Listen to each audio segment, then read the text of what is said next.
how do I say, would that have an impact on overall?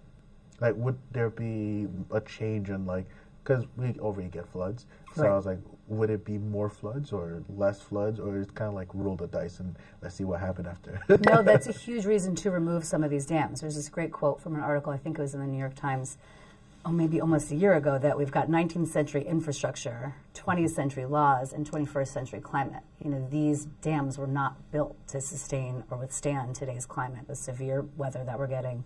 I mean, this summer with Leominster, and who knows what dam will be next to breach. So what happens when floodwaters rise around a dam, it doesn't necessarily initially topple the dam. It usually goes around the sides of the dam and kind of breaks down the front of the dam, and eventually the dam will topple. We have seen water coming around Leddens Ford Dam at some of the larger storms.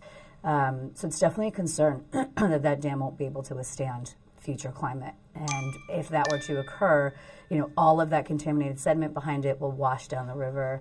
There will be, you know, there aren't a ton of homes in the area that could be affected. We don't really know.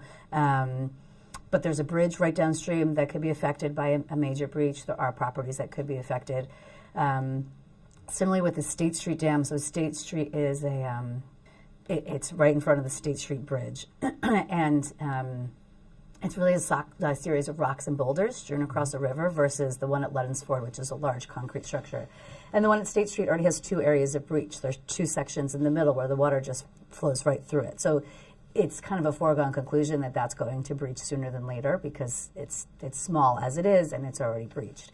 What happens when you remove those dams is that you, and then create that natural river channel, and then you have the river banks, exposed banks. Those banks are able to naturally absorb flood waters, and it creates additional flood storage. So by putting these rivers back into their more natural state, you're actually decreasing the risk of flooding.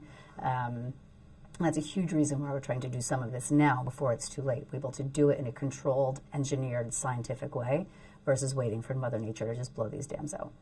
Nice. Well, not nice, but but yeah. Is there any way that anybody who is like a local resident or some like to kind of help around with the projects or volunteer? Yeah, it's a good question. So, I mean, the biggest thing people can do, I think, because we've seen it work very recently, is if river restoration is important, if this idea of reconnecting the river is a vision you see for your community, I highly encourage people to reach out to their select boards and let them know. You know, right now there aren't decisions to be made, but there will be in the future. And I think the more the select boards kind of understand and kind of take the temperature of residents before there's a decision to be made, the better.